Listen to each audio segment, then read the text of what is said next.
আসসালামু আলাইকুম। এখন দেখবেন সংবাদ শিরোনাম। পটুয়াখালীতে জুলাই শহীদ কন্যা লামিয়া ধর্ষণ মামলায় ৩ কিশোর আসামির ১০ থেকে ১৩ বছরের কারাদণ্ড। রায়ে অসন্তুষ্ট সন্তান হারানো পরিবার।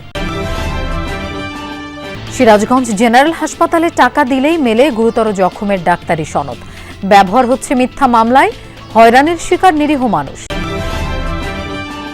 গ্রিন সিটি থেকে দূষণের নগরী রাজশাহী। বৃক্ষ নিধন, জলাশয় ভরাট ও টানা নির্মাণ কাজে তৈরি হয়েছে অস্বাস্থ্যকর পরিবেশ। নড়াইলের কালিয়ায় নবগঙ্গা নদীতে তীব্র ভাঙন, বাড়িঘর, কৃষি জমি সহ বিলীন বিভিন্ন স্থাপনা। দ্রুত পদক্ষেপ নেয়ার দাবি ভুক্তভোগীদের। লালমনিরহাটে আমনের ক্ষেতে পোকার আক্রমণ, ক্ষতির মুখে প্রান্তিক কৃষক। কৃষি বিভাগের সহায়তা না পাওয়ার অভিযোগ। এতক্ষণ শুনছিলেন সংবাদ শিরোনাম, এখন দেখবেন বিস্তারিত। পটুয়াখালীতে জুলাই শহীদ কন্যা লামিয়াকে দলবদ্ধ ধর্ষণ মামলায় ২ কিশোর আসামির ১৩ বছর ও একজনের ১০ বছরের কারাদণ্ড দিয়েছেন আদালত। বেলা ১১টায় জেলা বিচারক এই রায় দেন। এরপর ৩ জনকেই যশোর কিশোর সংশোধনাগারে পাঠানো হয়। রায়ে অসন্তোষ প্রকাশ করেছেন ভুক্তভোগী পরিবারের সদস্যরা। জুলাই আন্দোলনে শহীদ জসিমের কন্যা লামিয়াকে দলবদ্ধ ধর্ষণের ঘটনা নাড়া দিয়েছিল গোটা দেশকে। মামলার ৭ মাস পর আজ আদালতে রায় ঘোষণা করা হয়। পটুয়াখালীর নারী ও শিশু নির্যাতন দমন ট্রাইব্যুনালে নেওয়া হয় ধর্ষণের ঘটনায় জড়িত ৩ কিশোর সাকিব, সিফাত ও ইমরানকে। ধর্ষণের মামলায় ৩ জনকেই ১০ বছরের বিনাশ্রম কারাদণ্ড দেন আদালত। সেই সাথে পর্নোগ্রাফি মামলায় ২ জনকে আরও ৩ বছরের বিনাশ্রম কারাদণ্ড দেওয়া হয়। রায় ঘোষণার পরপরই ৩ জনকে পাঠানো হয় যশোর কিশোর সংশোধনাগারে।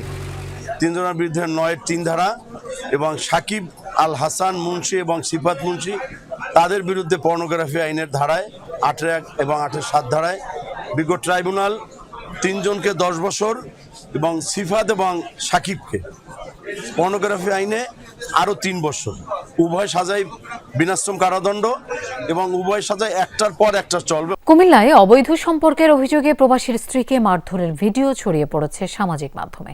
ভুক্তভোগী নারীকে বেঁধে মারধরের অভিযোগ উঠেছে স্থানীয় ইউপি সদস্য বজলুর বিরুদ্ধে।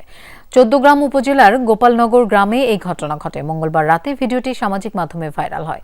এতে দেখা যায় সালিশ বিচারে প্রবাসী রতন মিয়ার স্ত্রীর হাত পা বেঁধে মারধর করে গ্রামের বজলু মেম্বার। তার বিরুদ্ধে স্থানীয় যুবক বিল্লাল মিয়ার অবৈধ সম্পর্কের অভিযোগ আনা হয়। স্থানীয়রা জানায়, মারধরের পর বিল্লালের সাথে বিয়ে দেয়া হয় ওই নারীকে।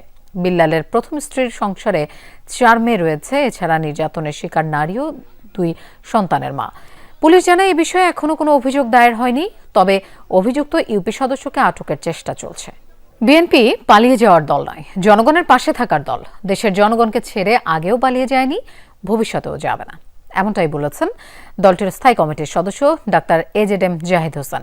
দুপুরে দিনাজপুরের বিরামপুর মুক্তিযোদ্ধা কমপ্লেক্সে এক মত বিনিময় সভায় অংশ নেন তিনি। বলেন, সাবেক রাষ্ট্রপতি জিয়াউর রহমানের আদর্শে গড়ে ওঠা বিএনপি মুক্তিযুদ্ধের সপক্ষের দল। এই দল সবসময়ই জনগণের পাশে ছিল এবং আগামীতেও থাকবে। এ সময়ে আগামী নির্বাচনে সবাইকে ধানের শীষের পক্ষে থাকার আহ্বানও জানান ডাক্তার জাহিদ। এর আগে উপজেলার বিভিন্ন স্থানে ৩১ দফার লিফলেট বিতরণ করেন তিনি। সিরাজগঞ্জ জেনারেল হাসপাতালে অর্থ দিলেই মেলে গ্রিভাস বা গুরুতর জখমের ডাক্তারি সনদ। অভিযোগ, হাসপাতালের জরুরি বিভাগের কয়েকজন অসাধু চিকিৎসক ও কর্মচারী দালাল চক্রের মাধ্যমে দীর্ঘদিন ধরেই এই সনদ বাণিজ্য করছেন। এতে মিথ্যা মামলার ফাঁদে পড়ে সীমাহীন হয়রানির শিকার হচ্ছেন নিরীহ মানুষ। জমি নিয়ে বিরোধের জেরে ছোট ভাইয়ের স্ত্রীকে হত্যার উদ্দেশ্যে মাথায় গুরুতর জখমের মামলায় নিয়মিত আদালতে হাজিরা দিচ্ছেন বেলকুচির হাফিজুল ইসলাম। তার স্ত্রী সন্তানও মামলার আসামি। পরিবারটির অভিযোগ, বাগবিতণ্ডার এক পর্যায়ে সামান্য হাতাহাতি হয়, অথচ মামলা দেয়া হয়েছে গুরুতর অভিযোগে। ছোট ভাই হামিদুলের বিরুদ্ধে সিরাজগঞ্জ জেনারেল হাসপাতাল থেকে অর্থের বিনিময়ে গ্রিভিয়াস বা গুরুতর জখম সনদ নেয়ারও অভিযোগ করেন হাফিজুর। হাসপাতালের রেজিস্ট্রার খাতায় দেখা যায়, গত ২৩ জুলাই ভর্তি হন হামিদুলের স্ত্রী নাজমা খাতুন। ফিজিক্যাল অ্যাসাল্ট লেখা থাকলেও কোথাও উল্লেখ নেই হেড ইনজুরির। এ বিষয়ে ক্যামেরার সামনে কথা বলতে রাজি হননি মামলার বাদী হামিদুল ও তার স্ত্রী নাজমা। পুলিশ ও আইনজীবীরা বলছেন, আদালতে বিচারের মাধ্যমেই এই ঘটনার সত্য মিথ্যা বেরিয়ে আসবে। তবে তারা জানান, সিরাজগঞ্জ জেনারেল হাসপাতালে গ্রিভিয়াস বা গুরুতর জখম সনদ বাণিজ্যের কারণে বাড়ছে মিথ্যা মামলার সংখ্যা। মামলায় ৩২৬ ধারা কার্যকর করতে বাদীপক্ষ অর্থের বিনিময়ে ভুয়া সনদ সংগ্রহ করে। এ নিয়ে সম্প্রতি আদালত ইনজুরি সার্টিফিকেট আইনে নির্ধারিত ফরমে প্রদান করার আদেশ দেন। এক দশকেরও কম সময় আগে শহরটি আন্তর্জাতিক স্বীকৃতি পেয়েছিল নির্মল বায়ুর জন্য। পরিচ্ছন্ন আর সবুজ নগরী হিসেবেও ছিল সুখ্যাতি। সেই রাজশাহী সাম্প্রতিক সময়ে বায়ু দূষণের ঢাকাকেও ছাড়িয়ে গেছে। সুইজারল্যান্ড ভিত্তিক পরিবেশ পর্যবেক্ষণ সংস্থার তথ্য অনুযায়ী দেশের বিভাগীয় শহরগুলোর মধ্যে সবচেয়ে খারাপ বায়ুমান রেকর্ড হয়েছে রাজশাহীতে। পরিবেশবিদ ও গবেষকরা বলছেন, দীর্ঘদিন ধরে শহরে চলমান বড় বড় নির্মাণ কাজের জন্য ব্যাপক হারে বায়ু দূষণ বেড়েছে। সেই সাথে পর্যাপ্ত গাছ, জলাশয় ও পদ্মা নদীতে পানি না থাকায় সুনাম হারাতে বসেছে রাজশাহী। রৌদ্রোজ্জ্বল ভর দুপুরে শহরের এই ফ্যাকাশে চেহারা বলে দেয় বাতাসে উড়ে বেড়াচ্ছে বিপুল পরিমাণ ধুলোবালি। অথচ কয়েক বছর আগেও চিত্র ছিল ভিন্ন। 2016 সালে বিশ্ব স্বাস্থ্য সংস্থার উপাত্তের ভিত্তিতে বাতাসে ভাসমান মানবদেহের জন্য ক্ষতিকর কণা দ্রুত কমিয়ে আনার ক্ষেত্রে বিশ্বের সবচেয়ে এগিয়ে থাকা শহরের আন্তর্জাতিক স্বীকৃতি জোটে রাজশাহীর।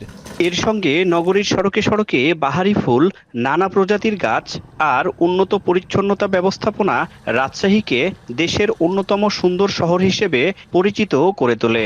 মাত্র 9 বছরের মাথায় সুইজারল্যান্ড ভিত্তিক সংস্থা IQ এয়ারের সাম্প্রতিক তথ্য বলছে, দেশের 8 বিভাগীয় শহরের মধ্যে বায়ুর মান সবচেয়ে খারাপ এখন রাজশাহীতে।